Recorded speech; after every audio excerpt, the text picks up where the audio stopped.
Baik, Assalamualaikum warahmatullahi wabarakatuh. Selamat pagi, siang, sore, atau malam untuk Bu Laila Fitri ya, selaku dosen pengampu mata kuliah bisnis digital kelas CC. Saya Diksa Mirala Firdasena dengan NIM 2250203071111111 akan mempresentasikan studi kasus mengenai Internet of Things atau IoT. Untuk studi kasusnya sendiri, saya mengambil LoGi atau jembatan digital rantai pasok. Baik, pertama kita akan membahas apa sih LoGi itu. Baik, jadi LoGi merupakan platform logistik dari Telkom yang mendigitalisasi layanan transportasi, distribusi, dan penyimpanan barang secara end-to-end. Platform ini bertindak sebagai 4PL atau 4-party logistik, di mana produsen mengalihdayakan proses logistik mereka sepenuhnya untuk menghasilkan manajemen yang lebih baik. Sebagai penyedia layanan 4PL, LoGi berfungsi memfasilitasi bisnis logistik agar menjadi digital dengan mengkoneksikannya ke dalam ekosistem. Untuk itu, LoGi menempatkan diri sebagai jembatan digital rantai pasok untuk para perusahaan logistik di Indonesia.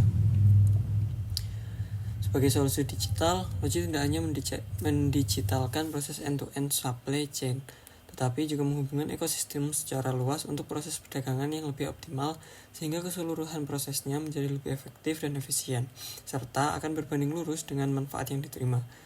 Jadi pada dasarnya itu permasalahan yang dihadapi oleh pemilik barang itu cenderung sama, yaitu buta akan teknologi atau informasi. Jadi mereka tidak tahu pergerakan barang secara end-to-end, bagaimana menangkap order yang masuk, serta proses aliran barang seperti apa itu mereka kurang mengetahui seperti itu.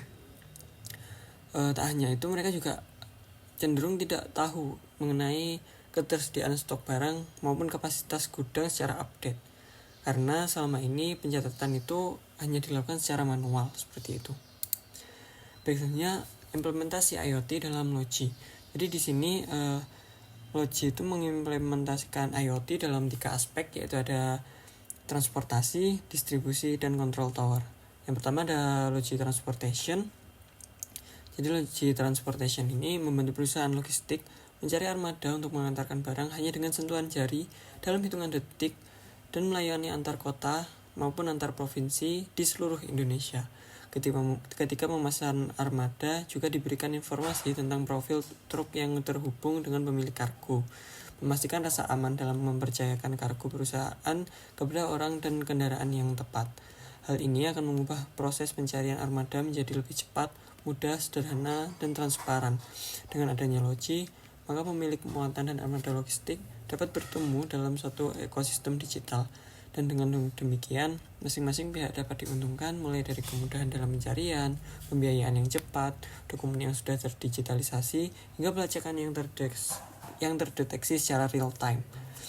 Selanjutnya ada LoGi Distribution.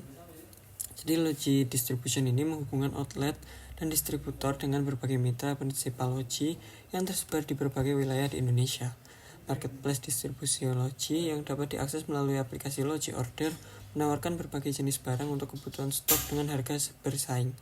Tidak hanya itu, kisaran harga yang murah, kedua aplikasi tersebut juga membuat dokumen pesanan seperti invoice, PO, dan purchase on delivery atau POD yang didigitalkan. Serta aplikasi ini membuat semua proses lebih cepat dan lebih mudah, juga terintegrasi dengan LoGi Trucks untuk menyediakan pengiriman yang lebih cepat dan dapat dilacak dengan mudah. Dan yang terakhir adalah LoGi Control Tower, di mana LoGi mengubah data layanan rantai pasokan menjadi wawasan yang berguna untuk keputusan bisnis melalui visibilitas LoGi dan memanfaatkan teknologi yang terbaru untuk pelacakan armada dengan layanan IoT.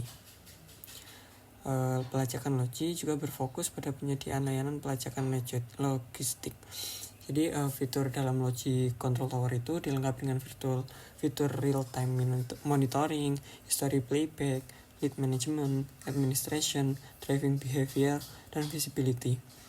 Pelacakan armada juga sangat penting, tidak hanya untuk memastikan keselamatan dan kualitas, namun juga untuk membuat keputusan penting berdasarkan posisi, kondisi kendaraan, dan data transportasi aset logistik. Hanya ada cara kerja IoT dalam LoGi. Jadi pertama itu dari sensor. Jadi LoGi sendiri menggunakan sensor GPS atau Global Positioning System, RFID atau Radio Frequency Identification, dan Bluetooth. Jadi sensor ini kemudian terhubung ke internet menggunakan koneksi nirkabel seperti wifi atau jaringan seluler. Selanjutnya ada dari sensor tadi akan dikirimkan ke cloud data center melalui konektivitas. Nah, konektivitasnya sendiri itu LG menggunakan konektivitas berupa GSM atau Global System for Mobile dan LoRa, Low Power Long Range. Jadi data-data dari sensor yang telah dikumpulkan tadi dihubungkan oleh konektivitas yang dipakai oleh LG tadi ke cloud data center. Selanjutnya pengumpulan data. Jadi sensor dan konektivitas itu akan terus-menerus mengumpulkan data dari lingkungan sekitar. Sebagai contohnya itu sensor di truk dapat mengirimkan data lokasi secara real time sehingga keberadaan barang dapat dipantau dengan mudah. Sebagai contoh lainnya ada sensor di gudang yang bisa mencatat suhu ruangan dan penting untuk memastikan barang tetap dalam kondisi yang baik. Dan yang keempat yaitu ada analisis data.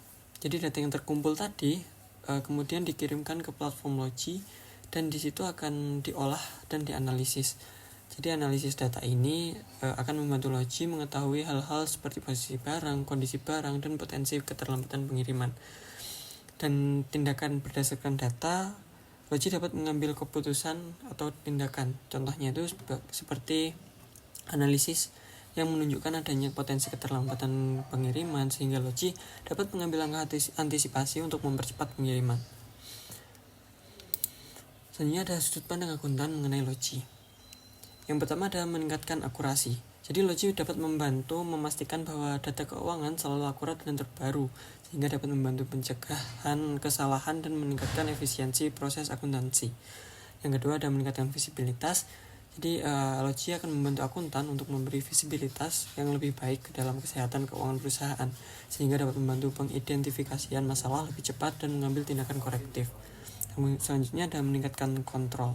Jadi Logi akan membantu akuntan untuk memonitor posisi keuangan dan pengalokasian dana bisnis dengan bijak, mulai dari pembukuan, laporan posisi keuangan, hingga laporan laba rugi. Yang keempat ada melacak persediaan. Jadi Logi akan membantu untuk melacak tingkat persediaan perusahaan untuk memastikan bahwa perusahaan memiliki persediaan yang cukup dan menghindari kekurangan persediaan tanpa mengecekkan secara manual dan berkala. Dan Logi sendiri akan membuat kapasitas gedung terupdate secara terus-menerus. Kelima ada meningkatkan pengambilan keputusan. Jadi Logi membantu akuntan untuk membuat keputusan yang lebih baik dengan memberikan mereka informasi yang mereka butuhkan secara update. Dan yang terakhir ada meningkatkan kepuasan pelanggan, dimana ini menurut saya yang terpenting karena akan membantu akuntan untuk meningkatkan kepuasan pelanggan dengan menganalisis tingkat layanan agar perusahaan dapat meningkatkan kecepatan maupun keakuratan layanan. Selanjutnya ada isu etika.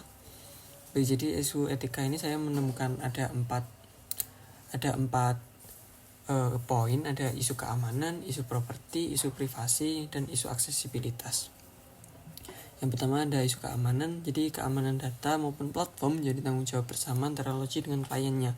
Logi perlu memastikan infrastruktur cloud mereka memiliki perlindungan terhadap serangan cyber. Tanya itu, klien juga perlu menerapkan praktik keamanan yang baik pada data mereka. Serangan cyber yang berhasil bisa berujung pada pencurian data finansial, kekayaan intelektual, atau informasi pribadi. Selanjutnya ada isu properti. Jadi adanya Logi memiliki efek positif dan negatif. Nah, positifnya, Logi dapat meningkatkan produktivitas suatu perusahaan, menyederhanakan tugas, menghemat waktu, serta memastikan keakuratan data secara update. Selanjutnya, sedangkan dampak negatifnya, adanya Logi dapat menjadi kompetitor yang sangat kuat bagi perusahaan logistik lain yang belum menerapkan perkembangan teknologi, sehingga kecanggihan Logi tadi akan mengancam pemakaian karyawan dalam suatu perusahaan logistik lain yang khususnya yang belum menerapkan teknologi gitu. Ini ada isu privasi. Jadi Logi ini harus menjaga kerahasiaan data sensitif yang disimpan oleh klien mereka di cloud data center. Kebocoran data akan sangat berdampak bagi reputasi Logi. Dan Logi perlu memiliki keamanan cyber yang kuat, kontrol akses yang ketat, dan kebijakan privasi yang jelas untuk melindungi data mereka, mengingat jangkauan Logi yang sangat luas. Yang terakhir yaitu isu aksesibilitas. di mana Logi harus dapat diakses oleh semua orang, baik itu orang normal pada umumnya, lansia maupun disabilitas. Mengingat saat ini banyak pemilik perusahaan yang telah berumur lanjut maupun berkebutuhan khusus, sehingga kemudian pengaplikasian atau penggunaan Logi harus diterapkan dengan baik. Baik, selanjutnya ada isu sosial. Jadi di sini saya menemukan dua, ada hak asasi manusia atau HAM dan lingkungan. Di hak asasi manusia sendiri, Logi harus bertanggung jawab penuh untuk memastikan bahwa karyawan mereka diperlakukan secara adil dan etis, baik itu dalam segi suku, ras, maupun agama. Dan tanggung jawab tersebut mencakup penyediaan lingkungan kerja yang aman dan sehat, menawarkan kompensasi yang wajar, dan larangan segala bentuk diskriminasi. Hanya ada lingkungan, jadi Logi tak boleh hanya berfokus mengenai profit dan kelancaran mereka dalam aktivitas logistik, namun juga memikirkan mengenai penggunaan teknologi yang hemat daya dan efektivitas teknologi. Baik, mungkin itu saja yang dapat saya sampaikan. Terima kasih untuk Bu Laila Fitriah sudah mengajar saya selama kurang lebih 1 semester ini. Semoga Ibu tetap sehat selalu dan semangat untuk mengajarnya. Assalamualaikum warahmatullahi wabarakatuh.